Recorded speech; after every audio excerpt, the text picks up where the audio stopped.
Sumpah, sumpah. Kenapa sih? Gue deg-degan tadi bunyinya gede banget. Itu tuh. Sumpah. Gemeteran tangan gue. Itu kenapa itu? Gak tau. Itu siapa, Cok?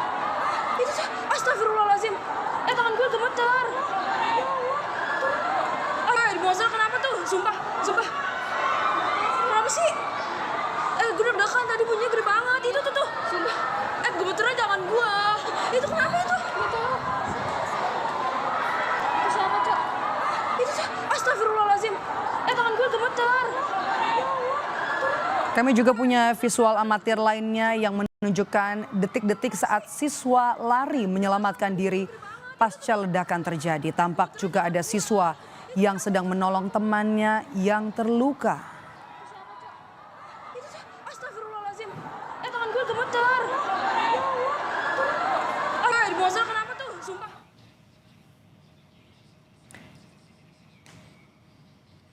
Ini adalah kondisi terkini di lokasi kejadian di SMA Negeri 72 Jakarta. Gubernur DKI Jakarta Pramono Anung datang untuk melihat lokasi kejadian di mana akibat ledakan di SMA Negeri 72 Jakarta ini 54 orang terluka. Proses sterilisasi masih berlangsung. Ada 54 orang terluka dan saat ini masih dirawat di rumah sakit. Ada juga sejumlah barang bukti yang ditemukan di lokasi kejadian. Seperti ditemukan senjata, bom molotov dan juga ada sebuah tas. Dan perlu pendalaman lebih lanjut untuk mengetahui apakah ledakan ini disebabkan karena kesengajaan atau tidak. Pernyataan terbaru tadi dari Wakil Menko Polkam Ludwig Paulus adalah senjata yang ditemukan di lokasi merupakan senjata mainan. Dugaan sementara ledakan yang terjadi di SMA Negeri 72 Jakarta